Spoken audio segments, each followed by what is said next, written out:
Assalamualaikum warahmatullahi wabarakatuh. Waalaikumsalam warahmatullahi wabarakatuh. Saya sangat tertarik dengan apa yang Ustadz tekankan dalam ceramah pagi ini. Pertama terkait dengan tahsinul wudhu. Ada dua hal yang perlu kita perhatikan di samping kaifiyatul wudhu juga alatul wudhu.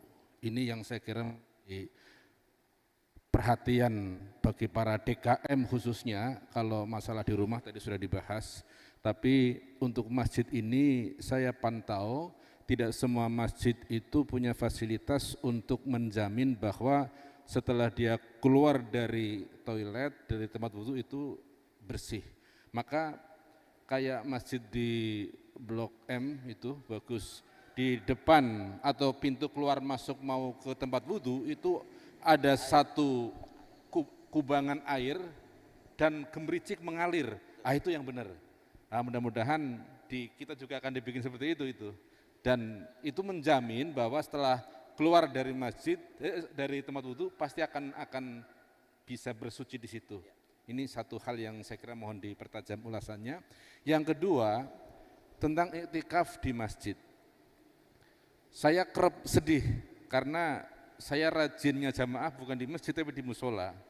Nah padahal ya ini ada hadis yang lumayan sahih ya yang mengatakan bahwa kalau jamaah di Masjidil Haram itu fadilahnya 100.000 kali lipat. Kalau di Masjid Nabawi, di Masjidil Aqsa 1000 kali lipat. Terus di Masjid Nur Yakin berapa lipat itu? Nah terus kalau kita iktikaf di musola tuh boleh apa enggak nih Ustadz? Dan ini saya kira perlu ada kriteria kesahihan beriktikaf itu di mana. Sebab kalau orang yang lingkungannya adalah musola, ini kan kasihan nggak bisa iktikaf secara bagus. Terima kasih, itu dua hal. Assalamualaikum warahmatullahi wabarakatuh. Waalaikumsalam warahmatullahi wabarakatuh. Ya, tadi sama-sama kita dengarkan pertanyaan dari beliau Ustadz Taufik, bahwa pertanyaan pertama yang berkaitan dengan wudu, yang berkenan dengan berwudu. Sudah sama-sama kita tahu Bu, kita mengerti bahwa tempat berwudu di masjid manapun itu biasanya antara tempat wudu dengan kamar mandi itu kan dipisah, antara buang air dengan kita berwudu ini kan tempatnya dipisah. Ini secara umum di masjid-masjid manapun seperti itu. Tetapi yang tadi Ustadz Taufik katakan dalam pertanyaannya itu adalah ketika kita di masjid, umpama kita dari rumah ini belum berwudu, kita sampai di Masjid Nurul Falah baru berwudu. Sampai di Masjid Nurul Falah sebelum berwudu pengen buang air kecil, dia pipis lah di situ. Setelah dia pipis, baru setelah itu dia berwudu. Karena jarak antara kamar mandi dengan tempat wudu itu nggak berjauhan, mungkin samping-sampingan, tapi tetap beda. Nah, kondisi yang semacam ini yang menurut saya masih sangat mengkhawatirkan. Kenapa? Terutama mohon maaf, terutama pada saat kita mau buang air kecil, itu ada kamar mandi itu, klosetnya itu ada yang posisinya duduk, ada yang posisinya jongkok. Nah, ada yang posisinya jongkok, Mau yang dudukkah atau mau yang jongkokkah di kamar mandi, tetap saya sangat mengkhawatirkan. Mengkhawatirkannya kenapa? Dikhawatirkan lantainya pada saat itu sudah enggak suci, lantainya itu sudah najis, diinjak sama kaki kita pada saat kita kencing atau pipis, keluar dari situ masuk ke kamar, masuk ke tempat wudu. Ini yang akan mengkhawatirkan bagi kita. Makanya ada beberapa masjid yang tadi beliau sampaikan, ada beberapa masjid yang antara jarak kamar mandi dengan tempat wudu itu dibatasin dengan air, kubangan kayak kolam, jadi kalau kita mau melangkah itu kaki kita masuk ke air itu dulu. Ya, masuknya air ke situ dulu, kaki kita masuk. Ini kehati-hatian kita pada saat umpama kaki kita sudah menginjak najis di kamar mandi, dengan masuknya kaki kita ke situ itu akan menghilangkan najis. Tapi dengan satu catatan, ya, dengan satu catatan, airnya itu jangan hanya berdiam, tapi apa? Mengalir. Ini belum banyak terjadi, belum pernah saya lihat yang model-model seperti itu. Belum banyak masjid. Ya mudah-mudahan ya setelah kajian ini perlu ditindaklanjuti ya, terutama DKM Masjid Nurul Falah, usahakan nanti di kamar mandinya itu sudah bisa dibikin tuh nanti ya, tempat kaki kita untuk injak air sebelum masuk, sebelum kita berwudu. Ini harapan saya dan mungkin harapan kita semua. Kenapa? Ini ibadah loh, maaf ya, ibadah. Jadi tolong kehati-hatian kita dalam beribadah, terutama dalam berwudu. Terus yang kedua, pertanyaan beliau Ustaz Taufik ya, mengenai itikaf. Cek lo. Mengenai itikaf. Kalau itikaf di Masjidil Haram, siapa orang yang sholat di Masjidil Haram, maka pahalanya itu 100.000. Orang yang sholat di Masjid Nabawi, di masjidku kata Nabi, atau sholat di Masjidil Aqsa, itu pahalanya 1.000. Kalau sholat di Masjid Nurul Falah berapa kira-kira ya? Di bawahnya dah. Ya, jadi yang namanya itikaf, mau di masjid, mau di musola, dimanapun, kalau memang kita niat itikaf, insya Allah nilai pahalanya pun sama. Jadi jangan pernah kita berpikir kita niat itikaf di musola, mungkin nilai pahalanya itu lebih besar di masjid, bukan. Jadi kita niat itikaf di musola, di masjid, itu nilai pahalanya pun sama di mata Allah.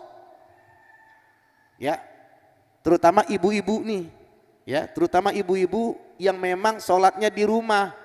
Habis sholat niatkan nawaitu itikaf lillahi ta'ala.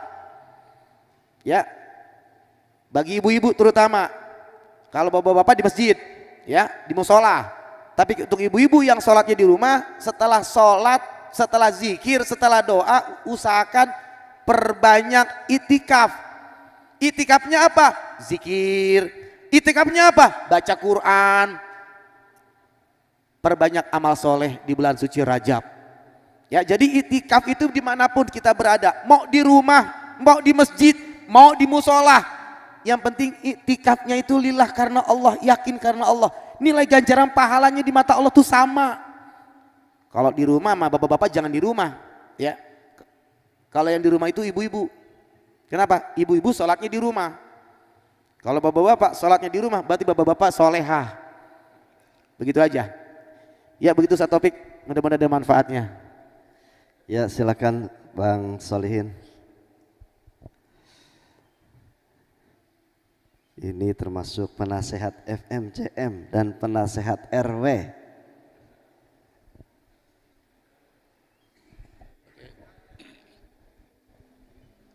Bismillahirrahmanirrahim. Assalamualaikum warahmatullahi wabarakatuh.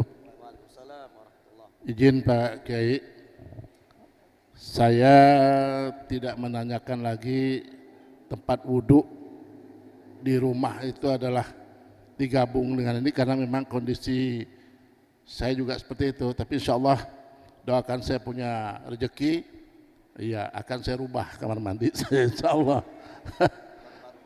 Tapi memang selama sejak tahun 97 itu ya di situ saya berwudu. Tapi insya Allah ya ibadah saya diterima, insya Allah. Amin.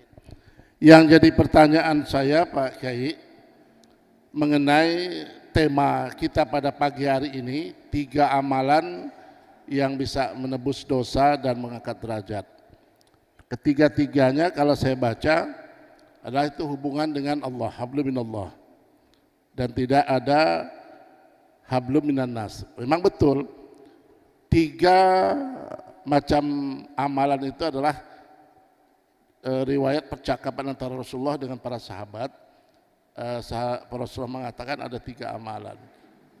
Nah, yang menjadi pertanyaan saya, adakah amalan-amalan yang berhubungan dengan hablum minan nas, sebagaimana saya pernah mendapat pelajaran dari ketua RW saya, Bapak Jainal, bahwa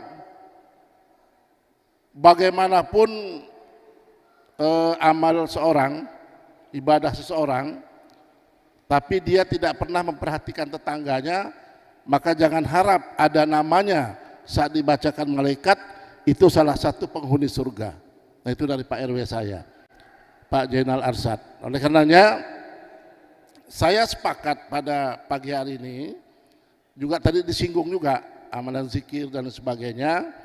Jadi hubungan tidak hanya hablum minallah, tapi hubungan dengan hablum minannas seperti silaturahmi, baik dengan tetangga, berzikir dan sebagainya, itu adalah juga merupakan amalan yang bisa menebus dosa dan mengangkat derajat. Nah, mohon jabarkan sedikit tentang apa yang disampaikan oleh ketua RW saya tadi, bahwa kita membaik itu apakah misalnya kita membeli duren karena tetangga kita mencium baunya, duren itu harus kita bagikan juga dengan tetangga. Demikian, mohon maaf, terima kasih. Wassalamualaikum warahmatullahi wabarakatuh. Waalaikumsalam warahmatullahi wabarakatuh. Ya, terima kasih Bapak Solihin atas pertanyaannya. Ini sampai jam berapa ini? Oh iya, terima kasih Bapak Solihin ya atas pertanyaannya. Jadi 3 amalan yang tadi telah saya sampaikan tadi, ini bukan hanya hablum minallah saja, ya, vertikalnya saja, horizontalnya nggak ada. Oh ada, ya, dari 3 amalan tadi yang telah saya sampaikan, tidak semuanya itu hablum minallah vertikal, tapi ada juga hablum minannasnya horizontal. Apa? Amalan yang kedua, ya, wa kasratul khuta ilal masajid, kaki kita melangkah, perbanyak kaki kita melangkah menuju ke masjid. Ketika kita sholat di masjid, terutama bapak-bapak, ya, ketika sholat berjamaah di masjid, ketemu dengan teman, sahabat, kerabat, saudara di masjid, itu juga salah satu dari ajang silaturahmi kita. Makanya saya bilang, kalau orang yang sholatnya di rumah nggak pernah bersosialisasi dengan masyarakat, wujudu keadami, adanya dia kayak nggak ada. Kenapa? Emang nggak pernah kelihatan. Sosialisasinya kurang. Sholat di masjid kagak, tapi orangnya ada, wujudnya ada. Makanya dibilang wujudu keadami, adanya kayak nggak ada. Ini nauzubillah min zalik. Makanya orang yang rajin sholat berjamaah di masjid, dia sudah termasuk menjalin tali silaturahim. Makanya Nabi Shallallahu Alaihi Wasallam katakan, irhamu man fil ardi yarhamukum man fis sama. Sayangilah yang di bumi, maka yang di langit akan menyayangimu. Cintailah orang yang di bumi, maka yang di langit akan mencintaimu. Ini Nabi yang ngomong, memberikan satu kabar gembira kepada kita. Makanya dibilang apa? Siapa orang, kata Nabi dalam sabdanya, man ahabba ayyub satalahu fi rizkihi wa ayun sa'alahu fi asarhi faliyasir rahimah. Siapa orang yang pengen dipanjangkan umurnya, diluaskan rezekinya, maka jalinlah tali silaturahim. Ini kadang-kadang kita sama tetangga aja beli duren, cuman tetangga kebawaan durennya doang. Jangan, apalagi ini lagi musim duren. Beliin duren juga, beli tetangga beliin. Ini kadang-kadang beli duren ngumpet-ngumpet. Yang namanya duren walaupun tinggal kulitnya, itu baunya kemana-mana. Ada di sini begitu, ada di sini. Ya mudah-mudahan kagak ada.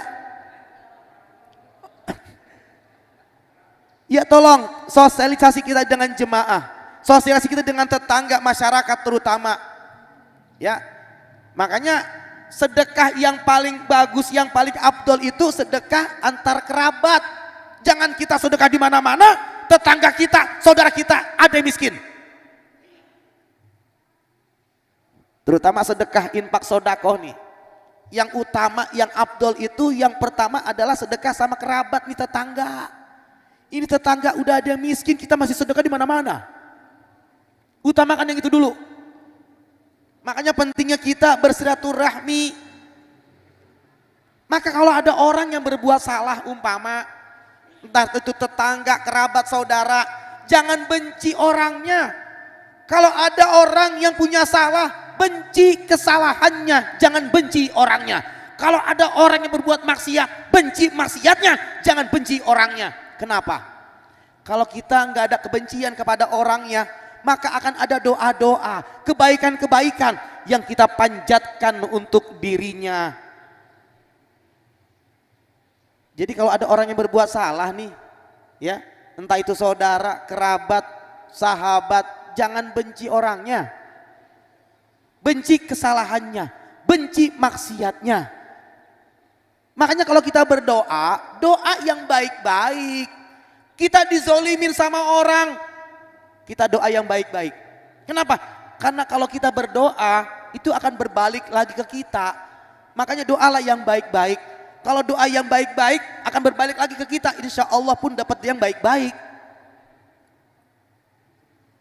Makanya kata Nabi, jika kalian ingin dibangunkan istana di surga, kata Nabi, maka lakukan 3 hal. Yang pertama, ini bukan ini ya, bukan apa Ganjar Mahfud MD, bukan nih, ya. Ini ada 3 kata Nabi. Jika kalian ingin dibangunkan istana, maka lakukan 3 hal ini. Yang pertama kata Nabi, falyafu amman zolamak, maafkan orang yang menyakitimu. Yang kedua kata Nabi, wal yu'ti man haromak, dan memberilah kepada orang yang telah memberi kepadamu. Kalau orang bares, paham bares? Kalau orang sering memberi sama kita, terus kita balas lagi, itu sudah hal yang biasa. Tapi kalau ada orang yang pelit, medit, pantat gasiran, kita kasih, itu luar biasa. Yang ketiga kata Nabi, wal yasil man kotoak, sambungkan tali silaturahmi dengan orang yang telah memutuskan silaturahmi denganmu. Ada orang yang mutusin silaturahmi. Ada orang ada orang yang mutusin silaturahmi sama kita, tapi kita tetap nyambung, tetap silaturahmi. Ini yang luar biasa. Maka kata Nabi, orang yang semacam ini insya Allah kelak akan dibangunkan istana di surga. Amin ya robbal alamin. Ya, mudah-mudahan apa yang saya sampaikan mudah-mudahan bermanfaat. Terima kasih Pak Solihin.